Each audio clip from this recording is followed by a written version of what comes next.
दिल्ली के मुख्यमंत्री अरविंद केजरीवाल ने बुधवार को आरोप लगाया है कि दिल्ली के लिए नया सेवा अधिनियम अधिकारियों को निर्वाचित सरकार के आदेशों के खिलाफ खुली बगावत करने और मंत्रियों के निर्देशों की अवहेलना करने का लाइसेंस देता है। दरअसल मुख्यमंत्री की ये प्रतिक्रिया सेवा मामले की मंत्री आतिशी के उस बयान के बाद आया है जब आतिशी ने अपने बयान में कहा था कि प्रधान सचिव वित्त AC वर्मा ने माल एवं सेवा कर GST रिफंड से जुड़े मामले में एक आदेश को मानने से इनकार कर दिया है।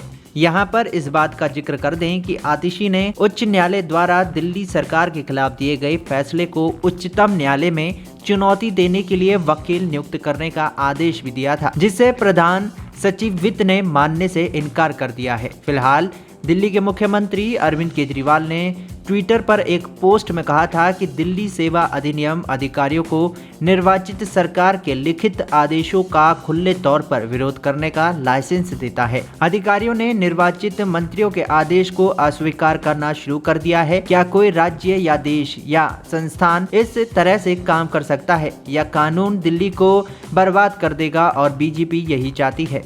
इस अधिनियम को यथाशीघ्र निरस्त कर देना चाहिए। तो वहीं दिल्ली सरकार में मंत्री आतिशी ने आरोप लगाया था कि मुख्य सचिव के बाद वित्त सचिव ने भी निर्वाचित सरकार के निर्देशों को मानने से इनकार कर दिया है। आतिशी के आरोपों का हवाला देते हुए मुख्यमंत्री ने कहा कि सेवा मामले में जुड़ा कानून GNCTD संशोधन अधिनियम 2023 दिल्ली को बर्बाद कर देगा। उनका दावा है कि राष्ट्रीय राजधानी क्षेत्र दिल्ली सरकार संशोधन अधिनियम 2023 के लागू होने पर अधिकारियों द्वारा बगावत की आशंका सच होती दिख रही है।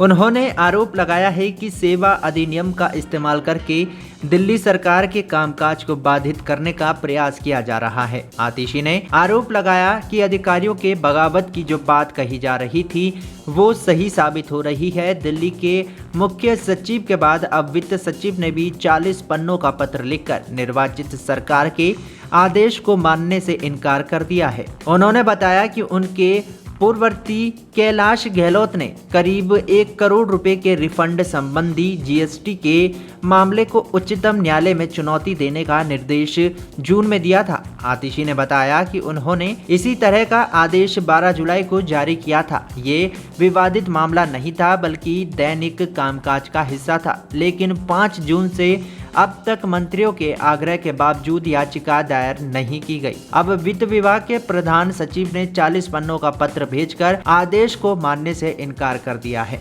मंत्री ने कहा कि वित्त सचिव ने दावा किया है कि वो वकील की नियुक्ति नहीं कर सकती बल्कि उपराज्यपाल ऐसा कर सकते हैं। अब वो कह रहे हैं कि अगर दिल्ली सरकार उपराज्यपाल के खिलाफ अदालत जाती है तो उपराज्यपाल तय करेंगे कि कौन वकील होगा। मंत्री ने केंद्र पर हमला करते हुए सवाल किया कि क्या अधिकारियों को दिल्ली में चुनी हुई सरकार को नुकसान पहुंचाने के लिए कहा जा रहा है। आतिशी ने कहा, मैं फिर पूछना चाहती हूं, क्या केंद्र सरकार ने दिल्ली के अधिकारियों को स्वतंत्रता को नष्ट करने और चुनी हुई सरकार के हर आदेश को मानने से इनकार करने का निर्देश दिया है? क्या उच्चतम न्यायालय के आदेश में उल्लेखित जवाबदेही की त्रिस्तरीय कड़ी की बात उनके लिए कोई मायने नहीं रखती?